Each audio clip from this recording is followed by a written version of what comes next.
जय जय श्री सीताराम। पांचों भाई पांडव बद्रीनाथ धाम से आगे बढ़े हिमालय की ओर। यह प्रसंग है महाराज कि वासुदेव भगवान प्रभु हरे कृष्ण गोपाल, गोपीपति गोविंद कही आगे चलो भुवाल। इस प्रकार से भगवान का सुमिरन करते हुए पांचों भाई पांडव फिर आगे गए। आगे क्या है देखिए महाराज। तहु आसित प्रबल अति भयों, तुरत द्रौपदी तनु गल गयों। आगे बहुत शीत था, ठंडा था महाराज, बर्फ का हिमालय। वहाँ क्या है कि द्रौपदी का शरीर क्या है कि गल गया है। वो क्या है कि बैकुंठ धाम को क्या है कि चली गई है। इस प्रकार से यहाँ पर क्या है कि अर्जुन भीमसेन आदि क्या है कि द्रौपदी के लिए दुखी होते हैं।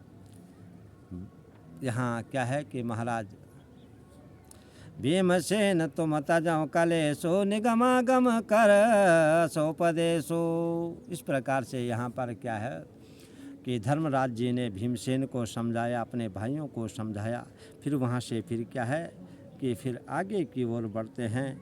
क्या बोल रहे हैं कि हे पांचों भाई आपस में क्या है कि सजग रहिए, सावधानी से रहिए। पांचों भाई रहो सब जानी, बोली सकल बचन रस ज्ञानी। इस प्रकार से महाराज क्या है कि फिर पांचों भाई आपस में क्या है कि अच्छी प्रकार से फिर क्या है कि आगे जाते हैं।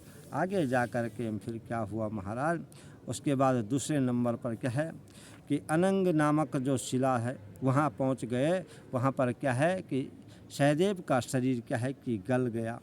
फिर उसके बाद फिर महाराज क्या है कि कुर्मशिला पर चढ़े। वहाँ पर क्या है कि कुर्मशिला से क्या है कि घना घोर जो शीत था, ठंडा था, वहाँ क्या है कि नकुल का शरीर क्या है गल गया है। इस प्रकार से क्या है कि शरीर गल गया महाराज। उसके बाद आगे फिर क्या है कि महाराज नकुल, उसके बाद महाराज धनंजय आगे गए। फिर उनका क्या है कि शरीर गल गया है। उसके बाद भीमसेन का शरीर गल गया। इस प्रकार से क्या है कि द्रौपदी, सहदेव, नकुल, अर्जुन और भीम ये सब क्या है कि बैकुंठ धाम को सिधारे। इस प्रकार से ये कथा क्या है कि संपन्न हुई। जय जय श्री सीताराम।